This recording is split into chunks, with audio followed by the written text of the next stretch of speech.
Hi. Hi. So இன்னைக்கு video ஸ்டார்டிங்ல வந்து எல்லாரும் டான்ஸ் ஆடினது இதெல்லாம் பார்த்துட்டு இருந்தாங்க. பட் நேற்று நைட் எல்லாம் பார்த்துருந்தீங்கன்னா குதூகலமா நல்லா டான்ஸ் ஆடிக்கிட்டு இந்த நியூ இயர் அப்போ வந்து பார்ட்டின்னு சொல்லி டான்ஸ் ஆடுவாங்கல்ல அந்த மாதிரி ஆடிட்டு இருந்தாங்க. அதுவும் அன்ஷிதா வந்து சொல்லியிருந்தாங்க, ஜாக்லின் வெளியில போனதுனால நம்ம எல்லாம் ஆடுறோன்ற மாதிரி வெளியில போகும் அப்படின்ட்டு.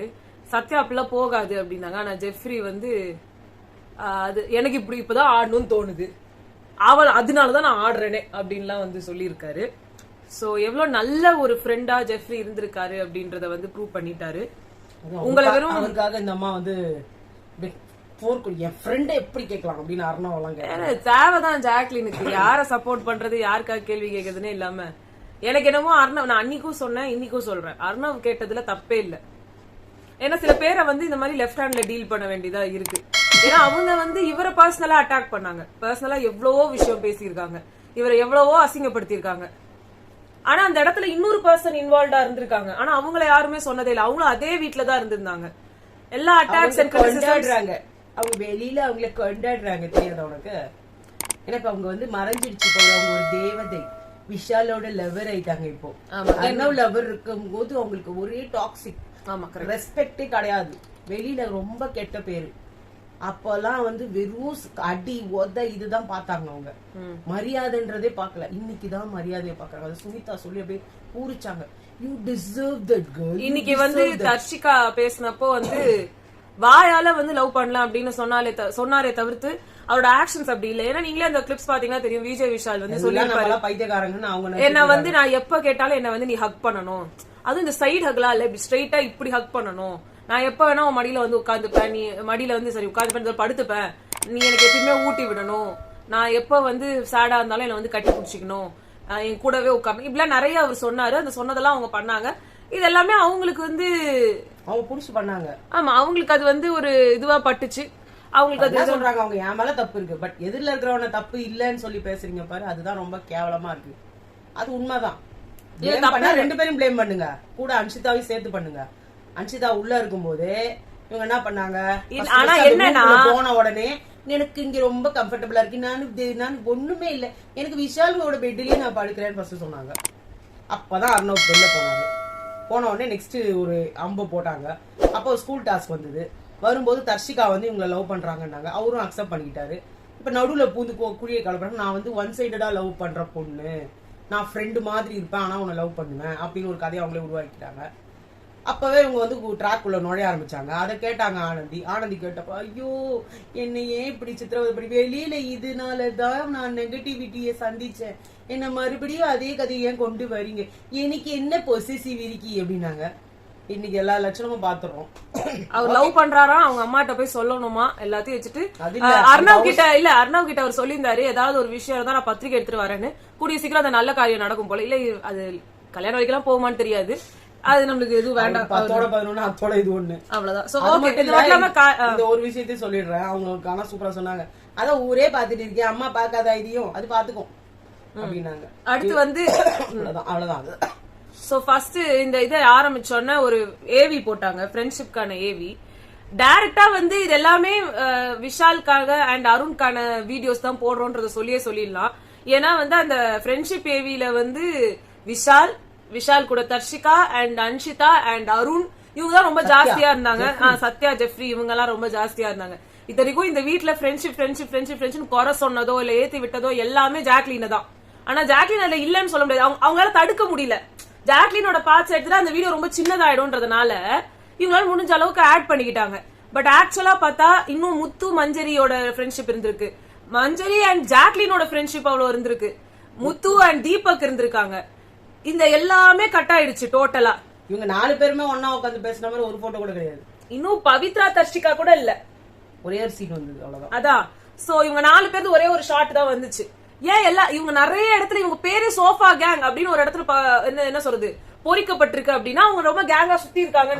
சுனிதா கூட தனி இம்பார்ட்டன்ட். அப்ப இவங்களுக்கு ஏன் இல்ல, வெளியில போனவங்களுக்கு கூட. இது வந்து விஷாலுக்காக பண்ற ஒரு கேவலமான ஸ்டண்ட். அது மட்டும் இல்லாம அந்த கோவம் வர்ற ஏவில அதுலயும் முத்துக்குமரன் பெருசா தெரியல. பட் ஜாக்லின் நிறைய தெரிஞ்சாங்க. நிறைய அதையும் நான் சொல்லிட முடியாது, ஓரளவுக்கு தெரிஞ்சாங்க. அவங்கள விட அன்ஷிதா நிறைய தெரிஞ்சாங்க. ஆமா, அன்ஷிதா, சாச்சனா, விஷால் வந்து எங்க கோவப்பட்டாருன்னு தெரியல. ஒரு சீன் தான். ஐயோ அருண் வந்து சீரியஸாவே இந்த அருணையும் விஷாலையும் இந்த 2 படம் போட்டாங்கல்ல, அந்த 2 படத்துல நேத்து வேற ஒரு படம் போட்டாங்க இல்லையா, அந்த 3 படத்துல என்னெல்லாம் சீன்ஸ் இருக்கோ அதுதான் இவங்க தெரிஞ்ச இடமே. மீறி இவங்களுக்கு எதுவுமே இல்ல. வெறும் கிண்டல் பண்ணிக்கிட்டு நக்கல் பண்றது மட்டும் தான் இவங்களோட. இவங்க வந்து இவ்வளவுதான் குறுகுன, இவ்வளவுதான் இவங்களோட ஆக்சுவலா இந்த வீட்டுல அவங்க வாழ்ந்து வெளியில தெரிஞ்சதே. மத்தபடி அவங்க காட்டாத இடம் என்னதுன்னா வந்து சௌந்தர்யாவா கேரக்டர் அசாசினேட் பண்ணது, ஜாக்லினா கேரக்டர் அசாசினேட் பண்ணது, அப்புறமா வந்து தர்ஷிகா கூட வந்து பெட்ல உருண்டது, அன்ஷிதா கூட வந்துட்டு ஒரு ரொமான்ஸ் அவர் பண்ணது. இந்த மாதிரி சில விஷயங்கள் வந்து எடுக்கப்பட்டுருச்சு. மேபி அந்த கண்டென்ட் எல்லாம் சின்ன பசங்க பார்க்க கூடாது அப்படின்றதுனால எடுத்துட்டாங்களோ. பிரியாணி கும்பலியா கரெக்ட். அது எங்க போடல, கியூட்டா இருந்ததுன்னு சொன்னாங்க. சொன்னீங்க புகழ்ந்தாரு திருட்டு பிரியாணி கும்பல், அந்த கும்பலையே காட்டல லாஸ்டா நீங்க. ஆக மொத்தம் நீங்க பண்ண எல்லா குறுக்குத்தனமும். ஆமா, தர்ஷிகாவோட லவ் தான் எடுத்து காமிச்சாங்க. அதை விட கிளீன் ஷீட் என்ன தெரியுமா, ராணம்னு ஒருத்தரை அங்க எடுத்துட்டு வந்து இவருக்கு பிஆர் வேலை பாக்கிறதுக்காக அனுப்புனாங்க பாருங்க. இதுதாங்க ஆக்சுவல் பிஆர். சொல்ல போனா சம்பந்தமே இல்லாம அது இன்னைக்கு சொல்றாரு பாருங்க, பொம்பளை பசங்களை படிக்க வைக்கிறாரு விஷாலுன்னு. அது எத்தனை பசங்களே தெரியாதா? எங்க இவர் கடன்ல இருக்கிறேன்றாரு, எனக்கு சோத்துக்கே வந்து வழி இல்ல, அப்படிதான் சோறு போடுதுன்னாரு. இதெல்லாம் சொன்னாரு. ஜொமேட்டோல ஆர்டர் பண்ணி லட்டு தான் அனுப்புவாரு. இதுல எது உண்மை? நீங்க வர்ற காசெல்லாம் அவங்க படிப்புக்கு செலவு பண்ணிட்டு உங்களுக்கு காசு இல்லாம உங்களுக்கு லட்டு செலவு பண்றாங்களோ? இருக்கலாம். அதாவது வலது கைக்கு வர்றது இடது கைக்கு தெரியக்கூடாதுன்றதுனால வலது கைக்கு வர்றத வலது கைக்கு உடனே செலவு பண்ணுவாரு. ஓகே. அப்புறம் சாப்பாட்டுக்கு லட்டு அனுப்போம். ஆனா வந்து பல பெண் குழந்தைகளை படிக்க வைக்கிறாரு. அதுக்கு ரஞ்சித் நான் சொல்லணும்னு நினைச்சேன். அடுத்த பிஆர் அவரு. அதாவது நல்லா இருக்கு. ஒரு நிமிஷம், அந்த சீனை எப்படி கிரியேட் பண்ணாங்க பாத்தியா? அவரு யார் படிக்க வைக்கிறாருன்னு அவங்களுக்கு தெரியாதான். இவரு என்ன யார் வேற மாதிரி ஏதாவது சொல்லிட போறாரு டப்புனு. ஐயோ அட பாவி மனுஷாங்க. அத ரஞ்சித்தை வச்சு சொல்ல வச்சிருக்கலாம். ஆமா, அது ரஞ்சித்தை சொன்னா அது ஆர்டிபிஷியலா இருக்கும்ன்றதுனால ராணவ சொல்ல வச்சிருக்காங்க. ஆமா. எப்படி தெரியுமா, உள்ள நுழையும்போது விஷால் நீ சாதிச்சிட்டடா அப்படின்னு உள்ள வந்தாரு ராணவ். ஐயோ இதெல்லாம் முடியல. வெளியில நல்லா தூக்கம் வந்துச்சு அவரோட இதுவும். நான் என்ன சொல்றேன், இந்த 24 பேர் அமிச்சதுக்கு அவங்க அப்பயே எல்லாரும் கும்பலா வெளியே போயிட்டு இந்த 6 பேருக்கு நாங்க வந்து ஆதரவு கொடுக்குறோம்னு சொல்லிட்டு வெளில போயிட்டு இருக்கலாம். ஆமா. அடுத்து வந்து ஒரு டாஸ்க் வச்சாங்க, பிரிங்கராஜா பிரிங்கராணின்னு. நான் சீரியஸா Arnav should have been here for more days. என்னமா ஒரு டாஸ்க் காட்டினாரு. இப்ப இழுத்து போட்டு புடுங்கி இழுத்தா இருப்பாருங்க. அந்த சைடு வந்துட்டு அந்த சைடு பாகுபலிகள்லாம் இருக்கிறாங்க. முத்துக்குமாரன், ராணவ் எல்லாருமே கதிகாலமே. ஜெஃப்ரி நான் தான் கிங் என்னாரா? முத்துக்குமாரன் இழுத்தாரா? முத்துக்குமரன் இழுக்கல. முத்துக்குமரன் அணி ஒண்ணு இது இல்ல. என்ன இல்ல, அந்த சைடு ரஞ்சித், சிவகுமார், சத்யா, ராணவ் எல்லாம் வந்துட்டு தர்ஷிகா இழுத்த அளவு கூட அங்க யாருமே வேற யாரும் பண்ணல. அதெல்லாம் இருந்தாங்க. சுனிதா, அது வந்து சிவகுமார்லாம் இந்த பக்கம். ஆமா, சிவகுமார்லாம் வந்துட்டு படுத்துட்டாரு. இழுத்த இழுப்புல தடமா சவுண்ட் எஃபெக்ட் தாங்க அவர் நிறைய. ஐயோ சிவகுமார் இருக்காரு. அவங்க வைஃப் போட்டிருக்காங்க தெரியுமா போஸ்ட்? என்ன? நம்ம பவித்ராக்காக. ஐயோ, டே 1ல இருந்து இன்னைக்கு வரைக்கும் அவங்களுக்கு அவங்களதான் பிடிக்குமா? இத முதல்ல இப்ப சொல்லவே இல்ல. நல்ல கண்டஸ்டன்ட் தான். இல்லன்னு சொல்ல வரல. சிவகுமாருக்கு ஏன் தெரியல? சிவகுமார் ஒரு நாள் கூட அங்க வந்துட்டு நீ இப்ப டிசர்விங் சொன்ன மாதிரியே தெரியல. சௌந்தர்யாவை டிசர்விங்னு சொன்னாலும் கூட வந்து பவித்ராக்காக அங்க பேசவே இல்லையே. இந்த வாட்டி கூட பேசுறது சௌந்தர்யாவுக்கு. எல்லாத்தையும் போட்டு அவரு மிக்ஸ்ல போட்டு மிக்ஸ் அடிச்சுட்டு வந்து ஜாக்லின் இவங்க வந்து என்னத்தையும் வந்து பால்ல கலந்து குடிச்சாங்க போல இருக்கு. ஏதோ மண்ட கோளாறுலயே இருக்காரு. நைட்ல தூக்கம் வராம சப்போர்ட் பண்றது இருக்காங்க. தெரியுமா, அவர்தான் உண்மையான தேசிய கொடி மாதிரி அவரு. ஆமா, எல்லாருக்கும் பொதுவானவர் அவர். எதிரி ஜாக்லினுக்கு மட்டும் எதிரி. அந்த வீட்டுல எல்லாருமே ஜாக்லின் எதிரி தான். ஆமா, விஷால் எடுத்துக்கிட்டா வாய திறந்தா ஜாக்லின் கேடு கட்டவர், அன்ஷிதாக்கு வாய திறந்தா ஜாக்லின் கேடு கட்டவர், சுனிதாக்கு வாய திறந்தா ஜாக்லின் கேடு கட்டவர், ஜெஃப்ரி, சத்யா, சிவகுமார், ரஞ்சித். இப்ப ரஞ்சித் வந்து அப்படி வன்மத்தை கொட்டுறாரு. எனக்கு ஆக்சுவலி அந்த கோவம் ஏவில ஒரு சீன் ரொம்ப பிடிச்சிருந்தது, நான் சொல்லணும்னு நினைக்கிறேன். ரவீந்தர் சார் வந்து அங்க என்னால இங்க முட்டியல ஆனந்த் இறந்து போட்ட செம்ம சீன். அது சூப்பரா என்னமோ அவருக்கு சொல்ற மாதிரியே அதை போட்டிருந்தாங்க. எனக்கு ரொம்ப பிடிச்சிருந்தது. அதுக்கப்புறம் ஒவ்வொருத்தரோட தனித்தனி ஏவி போட்டாங்க. சுனிதான்ற சௌந்தர்யாவோட ஏவில வந்து சுனிதா கேரக்டரா அவங்க நடிச்சது வந்து பயங்கரமா இதாச்சு. அண்ட் எனக்கு ரொம்ப பிடிச்சது இந்த கோவா கேங்ல அந்த அதோ அந்த பறவை போல பாட்டை போட்டாங்க. அதுக்கு அவங்க வந்து இங்கதான் எல்லாம் நாசமா போச்சுட்டாங்க. இதுல இருந்து தான் நாசமா போச்சு. அந்த அந்த இது வந்து அந்த ரூல்ஸ் போட்டது அந்த இடத்துல அவங்க எங்கன்னா வந்து அந்த போட்டோஸ் எல்லாம் பாக்கும்போது ஜாக்லின் ஏதாவது சொல்லுவாங்களான்னு பாத்தீங்கன்னா அவங்களோட ஏவில நிறைய இடத்துல கடைசியா சௌந்தர்யா அப்படின்ற பேர் வரும்போது கூட சௌந்தர்யா பக்கத்துல ஜாக்லின் தான் நின்னாங்க. ஏதாவது ஒரு வார்த்தை அவங்க சொல்லுவாங்களான்னு பார்த்தா அவங்க எதுவுமே சொல்லல. சரி, அது அவங்களோட மொமெண்ட், அவங்களோட இஷ்டம். அப்புறம் வந்து நிறைய விஷயங்கள் புரியாது. அடுத்து வந்து விஷாலோடது வந்தது. அடுத்து அதை நாங்க பாக்கல, ஸ்கிப் பண்ணிட்டோம். நெக்ஸ்ட் வந்து முத்துக்குமரனோடது வந்துச்சு. முத்துக்குமரனும் வந்து ஜாக்லின் பத்தி ஏதாவது சொல்லுவாரு அப்படின்னு நினைச்சேன். இனி காலையில கூட ஒரு டான்ஸ் ஆடும்போது மத்தவங்க எல்லாம் ரொம்ப சோகமா ரயான்லாம் நான் விட்டுருங்களேன் அப்படின்ற மாதிரி இருந்தாரு. சௌந்தர்யா எல்லாம் காலையில இருந்து இங்க அவங்க எதுவுமே சொல்லலனாலும் காலையில சௌந்தர்யா வந்து சாமா கழுவிக்கிட்டே இருந்தாங்க. நைட்டு சாப்பிடல, காலையில சாமா கழுவிட்டே இருந்தாங்க. எல்லாரும் ஏமா இவ்வளவு ராத்திரியும் கழுவுனாங்க, காலையில இருந்து கழுவுனாங்க, ஏமா இப்படி பண்றாங்க? இல்ல நான் டிஸ்ட்ராக்ட் பண்ண ட்ரை பண்றேன் அப்படின்னாங்க. பவித்ரா ஒரு மாதிரி இருந்தாங்க, அவங்க டான்ஸ் ஆடல. மஞ்சரி ஒரு மாதிரி இருந்தாங்க, அவங்களும் ஆடல. தீபக், முத்துக்குமரன் இவங்க எல்லாருமே ஆடினாங்க, நல்லாவே குத்து போட்டாங்க. ஆமா. சோ அவங்க யாருக்குமே வந்து ஜாக்லின் போனது அவ்வளவா அஃபெக்ட் ஆகல. நேத்து எதுக்கு அவ்வளவு சொன்னாங்க, அவ்வளவு பண்ணாங்கன்னு எனக்கு புரியல. அப்புறமா அது எனக்கு எதாவது சொன்னா அத்தனையும் நடிப்பா அப்படின்ற மாதிரி ஆயிடுது. நமக்கு என்ன விடு. அண்ட் இதையும் சொல்லிடுறோம், டைட்டில் வின்னர் வந்து முத்துக்குமரன் தான். சோ முக்காவாசி லைக் இதுதான் கன்ஃபார்ம்டு நியூஸ், முத்துக்குமரன் தான் டைட்டில் வின்னர். சோ எல்லாரும் வந்து அந்த 1000 வாலாஸ் 10,000 வாலாஸ் எல்லாத்தையும் வாங்கி செம்மையா வெடிங்க. உங்களோட ஐடல் வந்து ஜெயிச்சிட்டாரு. கங்க்ராச்சுலேஷன்ஸ் முத்துக்குமரன். ஆமா, முத்துக்குமரன் அண்ட் முத்துக்குமரன் ஆர்மி ரெண்டு பேருக்குமே டிசர்விங் கண்டஸ்டன்ட் தான். நெக்ஸ்ட் விஷால்ன்ற ஒரு கேரக்டர் உள்ள வந்து கொண்டு வந்து சொருகுறீங்க பாருங்க. மேபி அவரை ரன்னர் ஆக்கினாலும் ஆச்சரியப்படுறதுக்கு இல்ல. சௌந்தர்யா ஆர்மிலாம் எவ்வளவு வந்து போறாங்கன்னு எனக்கு தெரியல, பாவம்.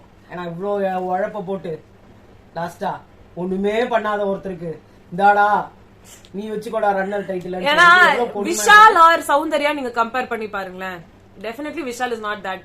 விஷால் யார் கூடமே பவித்ரா கூட கம்பேரிசன்ல ரொம்ப கேவலமா தான் இருக்கு. For more better. எனக்கு பர்சனலா பவித்ராவோட ஏவி ரொம்ப பிடிச்சிருந்தது, ரொம்ப அழகா இருந்துச்சு.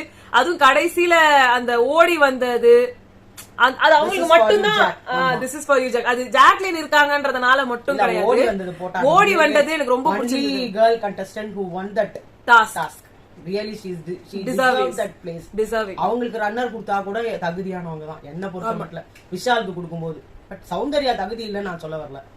விஷாலுக்கு சௌந்தர்யா, ரயான் ஆர் பவித்ரா யாரா இருந்தாலுமே அங்க டிசர்விங் தான். விஷாலுக்கு கொடுக்கறதா இருந்தா otherwise Soundarya is the best choice. நாங்க அதை ஒத்துக்கிறோம். சோ அவங்க இவ்வளவு தூரம் டிராவல் பண்ணிருக்காங்க, இவ்வளவு பண்ணிருக்காங்க நிறைய விஷயங்கள். அவங்க இத பண்ணல அதை பண்ணலன்னா எதையோ பண்ணாங்க. Magic is there. ஏதோ ஒரு கரிஸ்மாட்டிக் சொல்ற மாதிரி மேஜிக், அவங்க கரிஸ்மாட்டிக் லுக் அவங்க கிட்ட இருக்கு, இல்லன்னு நம்ம சொல்லவே முடியாது. But when comparing with Vishal, இவங்க மூணு பேருமே தகுதியானவங்க. நெக்ஸ்ட் வந்து விசித்ரா வந்து ஜாக்லின்காக ஒரு போஸ்ட் போட்டிருந்தாங்க. அது ஜாக்ன்றது வந்து எந்த ஒரு கார்டு இதுலயோ இல்ல ஏதாவது ஒரு கேம்ல ஜாக் அப்படின்ற ஒரு விஷயம் எடுத்துக்கிட்டீங்கன்னா கேம் சேஞ்சரா தான் இருப்பாங்க கண்டிப்பா.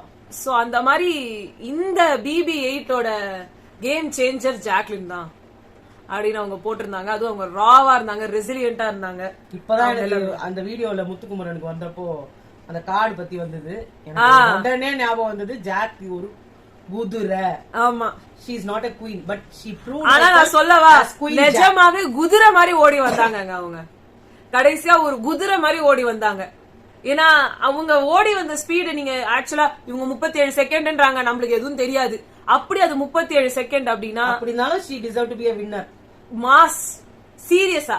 ஏன்னா வந்து பவித்ரா ஓடி வந்த ஸ்பீட்ல அவங்களால 42 செகண்ட்ஸ்ல தான் ரீச் ஆக முடியும் அப்படின்னா இவங்க 40 செகண்ட்ஸ்ல ரீச் ஆவாங்கன்னு கணக்கு போட்டா அதை விட 3 செகண்ட் கம்மியா 37 செகண்ட்ஸ்லயே வந்திருக்காங்க. she deserves all the love. இன்னைக்கு நம்ப முடியல, வேணும்னே தூக்குன மாதிரி தான் என் மனசு. It's a trap. இது வந்து ஒரு பிளான்ட் எவிக்ஷன். 6 பேர்ல ஒருத்தரை தூக்கணும், அது இவங்களா ஆயி போச்சு. அது இவங்க தானே அவங்க ட்ராப் பண்ணாங்கன்னு நான் சொல்ல வரல. இல்ல என்ன பொறுத்த வரைக்கும் சேனல் இவங்கள தான் ட்ராப் பண்ணிருக்காங்க. பெர்ஃபெக்ட்டா எக்ஸிகியூஷன், ஒரு இமோஷனலா பிரேக் டவுன் பண்ணி அவங்க சொன்னதெல்லாம் பாத்தீங்கன்னா ரொம்ப கொடுமை. நல்லா பாருங்க, ஃபர்ஸ்ட் ஜாக்லின் அண்ட் பவித்ராவோட போய் உட்கார்ந்து நின்னாங்க. அப்ப என்ன சொல்லிருக்கணும், ஜாக்லின் தான் ஃபர்ஸ்ட் வந்தாங்க, நீங்க தான் ஓடணும். எப்படி வந்து கடைசியா ஒரு இது வர்றப்போ 3 பேர் வந்தாங்க. பட் அதுக்கு முன்னாடி ஃபர்ஸ்டே வந்து ரயான் வந்தாரு, அப்புறமா தான் வந்து ஜாக்லின் வந்தாங்க. முத்து பக்கத்திலே வரல. ஆமா, அவர் லாஸ்டா தான் வந்தாரு. எனக்கு ஜாக்லினோட குரல் தான் கேட்டுச்சு அப்படின்னு சொல்லி this is perfectly planned and executed only for Jacqueline. அவ்வளவுதான். அதே மாதிரி முத்துக்குமரனோட இது அது மட்டும் இல்லாம தீபக் அவர்கள் எலிமினேட் ஆகும்போது கூட ஒரு பயங்கரமா அந்த வீடு வந்து சோகத்துல இருந்துச்சு. பட் ஜாக்லினுக்கு அது இல்ல. அதே மாதிரி இவ்ளோ இதுல வந்து ஜாக்லினுக்காக தான் அவர் ரொம்ப கம்மியா பேசியிருக்காரு. கடைசியா வீட்டு அதாவது மஞ்சரியில இருந்து ஆரம்பிச்சு எல்லாருக்குமே நான் இதை யாருக்குமே சொன்னதில்லை, இதை நான் யாருக்குமே சொன்னதில்லைன்னு ஏதாவது ஒண்ணு சொல்லியிருக்காரு. ஆனா ஜாக்லினுக்கு மட்டும் எதுவுமே பெருசா சொல்ல. நீங்க உங்களை வந்து குறைச்சு வேலை போட்டுக்காதீங்க. யூ ஆர் குட், அவ்வளவுதான். அவர் சொன்னதெல்லாம் நீங்க நல்லா யோசிச்சு பாருங்க. I am very very proud of you. நீங்க வந்து மிடில் பிரின்ஸ்லாம் நினைச்சுக்காதீங்க. நீங்க எப்பயுமே நல்லா தான் இருந்தீங்க. I am super proud. அதான் சரி கிளம்பு, எவ்வளவு பேசுறது உனக்காக அப்படின்ற மாதிரி இருந்துச்சு. ஆனா நீங்க தீபக்காகவோ இல்ல மஞ்சரிக்காகவோ அவங்க பேசுறது எல்லாமே வந்து ஆழ்ந்து இதாகி பேசின மாதிரி இருந்திருக்கும். அது எல்லாம் சேர்ந்து கவுத்துட்டாங்க, அது ஒண்ணும் பண்ண முடியாது. அடுத்து வந்து அன்புக்கரசி அவர்கள், இந்த பிக் பாஸ் ஷோவோட கிரியேட்டிவ் ஹெட், அவங்களோட கமெண்ட் செக்ஷன்ல நிறைய ஜாக்லினோட ஃபேன்ஸ் எல்லாரும் போய் பயங்கரமா முறையிட்டு இருந்தாங்க.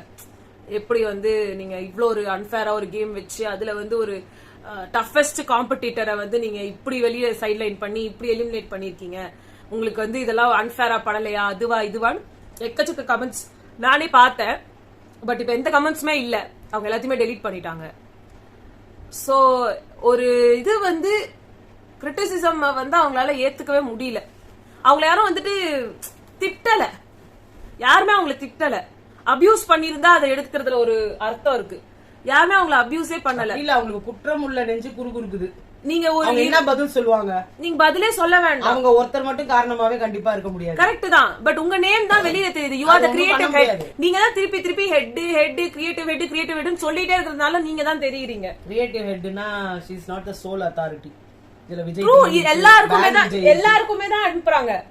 பேனிஜய் ப்ரொடக்ஷன்ஸ்க்கு அனுப்பியிருக்காங்க, நிறைய பேர் இமெயில் பண்ணிருக்காங்க, நிறைய பேர் கமெண்ட் செக்ஷன்ல விஜய் டிவிக்கோ இல்ல எண்டமால் ஷைன்கோ இல்ல பேனிஜேக்கோ விஜய் சேதுபதி சாரோட போஸ்ட்ல இருக்கிற எல்லா இதுலயும் கமெண்ட் செக்ஷன் ஆஃப் பண்ணி விட்டாரு. சோ யாருக்குமே அவரு ரீச் அவுட் பண்றதுக்கான இதுவே இல்ல. அதுவும் ஒரு பிறந்த நாள் அதுவுமே எல்லாம் நடந்துருக்குது. அவர் வந்து எந்த இதுல இருக்க போறான்னு எனக்கு தெரியல. நெக்ஸ்ட் வந்து என்னைக்கு விஜய் டிவி நியாயமா நடந்திருக்கு? என்னைக்காவது ஒரு நாள் நியாயமா நடக்கும், அவ்வளவுதான் தவிர எப்பவுமே நியாயமா. ஒரு சூப்பர் சிங்கர் ப்ரோக்ராம்ல கூட ஒரு பாலிடிக்ஸ் இருக்கும். எல்லாரும் தேர்ந்தெடுக்கிறது ஒருத்தரா இருக்கும், இவங்க மட்டும் வேற ஒருத்தர் தேர்ந்தெடுப்பாங்க. இது மாதிரிலாம் நிறைய அன்ஃபேர் ஆக்டிவிட்டிஸ் எப்பவுமே நடக்குது தான். சோ இவங்களெல்லாம் பிலீவ் பண்றது நம்ம தப்பு. அவங்களோட சேனல், அவங்க they can take any decision. அவங்க யார வேணா வின்னர் ஆக்கலாம், யார வேணா ரன்னர் ஆக்கலாம், யார வேணா வீட்டை விட்டு வெளியே துரத்தலாம். சோல் அத்தாரிட்டி அவங்க. நம்ம எதுவுமே கேள்வி கேட்க முடியாது. நீ கேள்வி கேட்டாலும் இதான் பதில். பவித்ரா அவங்களோட ஏவிக்கு முன்னாடி அவங்க போட்டோஸ்லாம் இருந்துச்சு, அதெல்லாம் அவங்க போய் பாத்துருந்தாங்க. அந்த இடத்துல ஒரு போட்டோ வந்தோன்னா மிஸ் யூ ஜாக் அப்படின்னு அவங்க சொன்னாங்க. நார்மலா எல்லாருக்குமே அதான் ஒரு இது வரும். அது அவங்க சொல்லும் போது ரொம்ப சந்தோஷமா இருந்துச்சு. கடைசியிலயும் அவங்க முடிக்கும் போது திஸ் இஸ் ஃபார் யூ ஜாக்னு முடிஞ்சது. ரயானும் அதே மாதிரி ரயான் அண்ட் ஜாக்லின்னு சொன்னாரு. அவங்க கொடுத்த டி ஷர்ட் அவர் போட்டுக்கிட்டு திஸ் இஸ் ஃபார் யூ ஜாக்னு சொல்லி அவரும் சொல்லி அங்க நின்னு அந்த வீடியோவை பார்த்துட்டு, நேத்து வரைக்கும் அவங்க இந்த வீட்டுல கண்டஸ்டன்டா இருந்தாங்க. ஒரு வெரி ஸ்ட்ராங் கண்டஸ்டன்டா இருந்து இவ்வளவு பெரிய ரிஸ்க் எடுத்து அவங்க அந்த விளையாடி அவங்க வந்து பயங்கரமான இன்ஸ்பிரேஷனா வெளியில போயிருக்காங்க. நான் இந்த இடத்துல அவங்களுக்காகவும் சேர்த்துதான் இந்த வீடியோவை பாக்குறேன். This is for you too Jack. நான் ஜஸ்டிஸ் பண்ணிருக்கேன்னு நினைக்கிறேன். சௌந்தர்யா ஒரு வார்த்தை சொல்லிருக்கலாம். பட் சௌந்தர்யா வந்து அந்த வீடியோ, அந்த ஃப்ரெண்ட்ஷிப் வீடியோ போடும்போது மிஸ் யூ ஜாக் அப்படின்னு வந்து சொன்னாங்க. அது மொத்தமா உட்கார்ந்து பார்க்கும்போது அவங்க அங்க சொன்னாங்க. அதே மாதிரி வந்து இவங்க 3 பேருக்குமே ஒரு விதத்துல அது ஹர்ட் இருந்துச்சு. அண்ட் மஞ்சரிக்கு ரொம்பவே இருந்தது. அவங்க அழுதுட்டாங்க. ஆனா முத்துக்குமரனுக்கு ஒரு இடத்துல கூட அந்த வாயில அந்த வார்த்தை வரல. இல்ல, அவருக்கு அவங்கள அவ்வளவு பிடிக்காது. அது அவங்களே சொல்லிட்டாரு. அது சும்மா. சோ அவங்க இதா வந்து, ஆனா ஜாக்லினுக்கு வந்து முத்துக்குமரனை பிடிக்கும். அத கேட்டா உடனே அதையும் வந்து ஸ்ட்ராட்டஜின்னுவாங்க. என்னமோ எனக்கு பதிலா நீ ஜெயிச்சுட்டு வா அப்படின்னு அவங்க சொல்லியிருக்காங்க நிறைய இடத்துல. எனக்கு பதிலா நீ ஜெயிச்சுட்டு வா இல்ல, நான் வின்னர் ஆகணும். கடைசியா அவங்க சொன்னதை சொல்றாங்க. எலிமினேட் ஆனப்போ எனக்கு பதிலா நீ ஜெயிச்சிரு அப்படின்னு சொன்னாங்க. அண்ட் ரயான் கிட்ட வந்து நான் உனக்கு போய் வெளில போய் ஓட்டு போடுறேன் அப்படின்னு சொன்னாங்க. பண்ணுங்க, இன்னைக்கு நான் வந்து ரயானுக்கு இன்னைக்குதான் கடைசி ஓட்டுன்னு சொன்னாங்க. நான் ரயான் ஓட் பண்ணேன். ஆனா இவங்க சொன்னாங்கன்றதுனால நான் பண்ணல. எனக்கு மனசார அவரை எப்பவுமே பிடிக்கும். அதாவது நடுவுல கொஞ்சம் நடுவுல பிரச்சனைகள் வந்தாலும் எனக்கு என்னமோ அந்த ரெண்டு பேர் சௌந்தர்யா ஜாக்கோட பாண்டை விட இவரோட பாண்ட் எனக்கு ஆரம்பத்துல இருந்தே ரொம்ப பிடிக்கும். எனக்கு சௌந்தர்யா ஜாக்லினோட பாண்ட் ரொம்ப பிடிக்கும். நான் ரொம்ப மிஸ் பண்ணேன் அவங்கள. அந்த ஒரு எனக்கு என்னன்னா அந்த மாதிரி ஒரு பையன் தான் ஒரு தம்பியாவோ ஒரு அண்ணனாவோ ஒரு அப்பாவாவோ அந்த மாதிரி ஒரு என்ன சொல்றது ஒரு கேரிங் உள்ள பையன். இந்த வயசுல செம்ம மெச்சூரிட்டி. கண்டிப்பா அந்த பையனை உண்மையிலே இப்போ எனக்கு முத்துக்குமரனோட ஏஜுக்கும் இந்த ரயானோட ஏஜுக்கும் இவங்களெல்லாம் பார்த்தாலே ரொம்ப அட்மையர் பண்றேன். இப்படி ஒரு பொட்டன்ஷியல் வேர்ட்ஸ் எல்லாம் அழகா யூஸ் பண்றாங்க. அதாவது முத்துக்குமரனாவது ஒரு பட்டி பண்ற பேச்சாளர், ரயானுக்கு வந்து நிறைய தடுமாறி தான் பேசுவாரு. அந்த வார்த்தையெல்லாம் ரொம்ப அழகா சொன்னாரு. எனக்கு அந்த ஹார்ட் ஒர்க்கிங் மேலையும் அந்த டெடிகேஷன் அதெல்லாம் தான் எனக்கு வந்து நான் உள்ள வரும்போது அதை தான் நான் நினைச்சிட்டு வந்தேன். பாருங்க, இந்த வயசுல ஒரு மார்ஷியல் ஆர்ட்ஸோட எக்ஸ்பர்ட்டா இருக்காரு அவரு, ஒரு பிளாக் பெல்ட். அப்படி இருந்தாலே உங்களுக்கு பாத்தீங்கன்னா எந்த ஒரு கெட்ட பழக்கமும் இருக்காது. அந்த மாதிரி இருக்கவங்களாலதான் அந்த மாதிரி ஒரு டிசிப்ளின் மெயின்டைன் பண்ணணும். அவரோட சொன்ன நிறைய விஷயங்கள் எனக்கு ரொம்ப பிடிச்சிருந்தது. அவர் கடைசியில வெளியில வந்து சௌந்தர்யாட்ட கேட்கவும் கேட்டாரு, நீ ஏதாவது சொன்னியா ஜாக்லின்காக? அவங்க திரு முடிச்சாங்க. பட் எனிவேஸ் இவங்களுக்கு ரொம்ப நல்லா இருந்தது. அவங்களுக்கு அங்க உள்ள போகும்போது அந்த மொமெண்ட் ஓவர்வெல்ம்டா இருக்கும். இதெல்லாம் சொல்லணும், உள்ள போய் பயந்து தான் உள்ள போனாங்க. ஏன்னா அவங்க ஃபர்ஸ்ட் என்ன நடக்குதுன்னே தெரியாது அவங்களுக்கு. சோ இது எல்லாமே ரொம்ப நல்லா இருந்துச்சு பாக்க. எக்ஸப்ட் விஷால். ஆமா, என்ன பொறுத்த மட்டும். ஆமா, என்னால அதை பார்க்கவே முடியல. அவரத நாங்க பாக்கல. அவரோட 1 hourல போட்டு அசிங்கம் பண்றாங்க பாருங்க, அது அதை விட கேவலமா இருக்குது. ஜெஃப்ரியும் அந்த வர்ஷினியா வைஷ்ணவியா அந்த பேர் இன்னும் கூட மனசுல ரெஜிஸ்டர் ஆகல. அந்த ரெஜிஸ்டர் ஆகாமலே இருந்து தொலைவிட்டோம். சனியா அசிங்கமா அவங்க ஒரு ஷார்ட்ஸை போட்டுக்கிட்டு இவரு ஒரு லுங்கியை கட்டிக்கிட்டு பயங்கரமா டான்ஸ் ஆடுறாங்கடா. இன்னைக்கு பாக்கல நீ ஷோ, என்னால பார்க்கவே முடியல. அப்படி ஒரு குத்தாட்டம் போட்டுக்கிட்டு அந்த இடத்தையுமே ஒரு அசிங்கமான ஒரு இதுவா ஆக்கிட்டாங்க. ஆனா இவங்கதான் வந்து தங்க புள்ள, நான் போறதே ஜாக்லின்காக தான். எல்லாம் போய் சூப்பர். ஓகேங்க. சோ முத்துக்குமரன் தான் டைட்டில் வின்னரா இருப்பாரு. ரன்னர் தான் யாருன்னு தெரியல. நாளைக்கு நாங்க அதை அப்டேட் பண்றோம். மோஸ்ட் ப்ராபபிலி விஷாலா தான் இருப்பாரு. விஷாலா சௌந்தர்யா பார்க்கலாம். ஓகேங்க, உங்களை நாளைக்கு சந்திக்கிறோம். பாய்.